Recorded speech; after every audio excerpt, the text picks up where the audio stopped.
Hello friends, welcome to Awdhesh Academy, and today we are going to talk about improving the quality of decision making. Friends, it's very important for us to take decisions and that to take the right decisions because your quality of life depends upon taking the right decisions most of the time. It is like writing an examination. If you are not able to tick the right answers, find the right answers of most of the questions, you fail in the examination. In the same way, if you can't take right decisions in life, then you cannot achieve success in life. So today I am going to tell you 11 tips which can help you making better decisions in your life. The first important tip you should remember is that you should develop a habit of thinking rationally and not emotionally.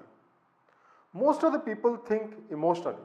If something has happened with their relative, if they have seen something by their own eyes, they consider that to be a truth. Instead of that, you should rely upon the data, the source of information, and use probability and other rational methods to find out the truth. For example, people will say India is the most corrupt country. Yes, people can say, because yes, India is a corrupt country. But whether it is most corrupt country? What is the basis of saying that it is the most corrupt country? So you must go to the Transparency International website and find out where we stand. And if you go there, you will find that we stand in the middle. There are many countries like China or Russia or Brazil who may be more corrupt than us. So you have to understand that instead of believing what people say, you should try to find out the source of information and develop a rational thinking. The second important thing is that you should overcome the availability bias. We are all subjected to availability bias. Suppose there are 100 people in a society.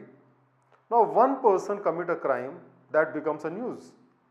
While 99 people who are law abiding, doing everything rightly, it never become a news. So what happens that we have got more information of the negative news than the positive news, as a result of which we develop much negative perception about the world than the reality. And therefore, it is important that you should avoid the availability bias. For example, if there is a plane crash, there is a train accident, there is a road accident, we all get a fear of that accident because it is near. It has happened just 2 days back, 1 day back. While the fact is that such type of accidents keep happening every day. Therefore, don't get into this availability bias. Just because you are getting more information on a particular area, it does not mean that it is proportional to the factual condition. The third important thing is that you should develop a habit of taking calculated risk. Look, life is not like solving a mathematical problem in your textbook. In the textbook, the right answer is known. But in the real life, the decision which you take, nobody can predict whether that action is right or wrong. It's like purchasing a share, let us say. You purchase a share with all the analysis, but you do not know whether that share is going to go up or it's going to go down. In the same way, only time will tell whether your decision is right or wrong. So with every decision, there is a certain risk involved. So I would like to tell you about the Colin Powell 40-70 rules. He says that you should take the decision when there is at least 40% possibility of getting a success. And you should take the decision before you get 70% possibility. Because if you are unable to take decision even if there is a possibility of success of 70%, then you can never take a decision because it will become too late. The point is that don't take blind risk, but take calculated risk when there is a reasonable possibility of success. The fourth important point is prepare for failure. Most of the people tell you that you should always think positive about victory and all that. No, you should also think about the failure and what is going to happen if you don't get what you are trying to get. You should mentally prepare your plan B if the plan A does not succeed. If that is your level of preparation, then you will not be scared of the failure because you are already prepared for the failure. It does not mean that you are thinking about the failure, but you have also given a thought of the failure, and that will give you much more energy to do the thing in the positive manner. The fifth important point is that you should overcome the fear of criticism. Look, you have to understand that you have to face criticism in life, whether you do anything or even if you don't do anything. Criticism is part of life. कुछ तो लोग कहेंगे, लोगों का काम है कहना. People will definitely criticize you. And therefore, you should not fear of the criticism. You should prefer to be criticized by doing what you want to do rather than being criticized for not doing anything. So that should be your approach of life. So face the criticism boldly. The next important point is, the sixth point is that you should not pass the buck. I have seen many people who will shift that burden to somebody else.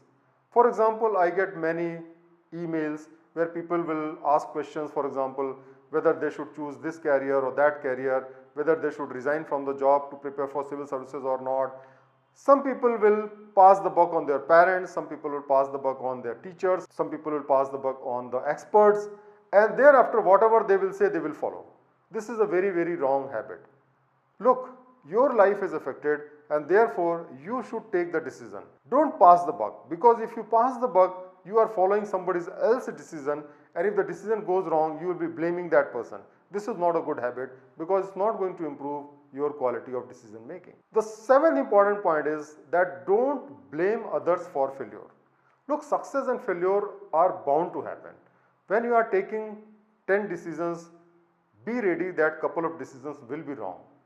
So once the decisions are wrong, people are going to criticize you. You will feel demotivated. You will feel pain. And therefore, it is very easy to find a scapegoat and blame a person. Please resist from this. Because if you develop the habit of blaming other people, then the other people will stop cooperating with you. It is you who have taken the decision even after consulting many people, and everybody has contributed in that. So if the success is there, you take the credit. Failure is there, you take the credit. So don't blame other people and try to learn from the mistakes. The next important point is that you should not change your decisions frequently. Many times what happens, we have taken a decision, let us say we want to go somewhere, then suddenly we start thinking, why should we go, there is a risk involved, we should not go. Then you take a decision that I am going to write this examination.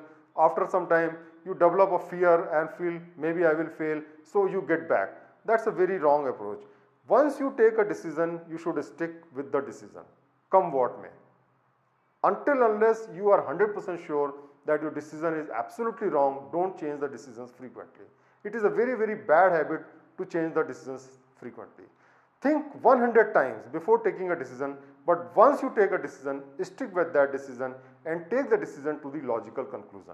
This is very, very important. If you don't follow this habit, you will lose confidence on yourself. If you follow all these habits, then you will find that you will develop a habit of decision making. If somebody asks you to take a decision, you should be able to comfortably take a decision. Because just like if you drive a car for 1000 km, 10,000 km, then you can drive it very smoothly. In the same way, if you develop a habit of taking decisions, thereafter if you have to take a decision, you can take it smoothly. Even without thinking, you will be taking the right decision. The 10th important point is that you should learn from every decision. Whether the decision is right, whether the decision is wrong, it always teaches you some lesson about yourself, about the quality of decision, about the other people. So after the decision has gone to the logical conclusion, try to see what lesson you can learn from it. Spend some time introspection, getting the feedback and learn from the decision. This is very, very important, because if you do it with every decision, you will become better and better, and thereafter you will be an expert in taking decision. Even other people will come to you for taking advice as to how to take decisions. And finally, my friend, I must say that you should enjoy the game of life, because if you don't take decisions, you actually stop growing. Life is like a game. If you are playing a cricket game or a football, then you know sometime you will succeed, sometime you will fail, but ultimately you will be measured by the success and not by the failure. Even if the successes are far and few, but everybody is measured by his success and not by the failure. So enjoy the game of life. Even if there is a failure, there is a pain, you must understand that that pain is going to multiply the joy when next time you are going to achieve success. So I hope that with this 11 tips which I have given you, you should be able to take better decisions in your life and you can achieve much more success in your life. Thank you very much for watching the video. God bless you.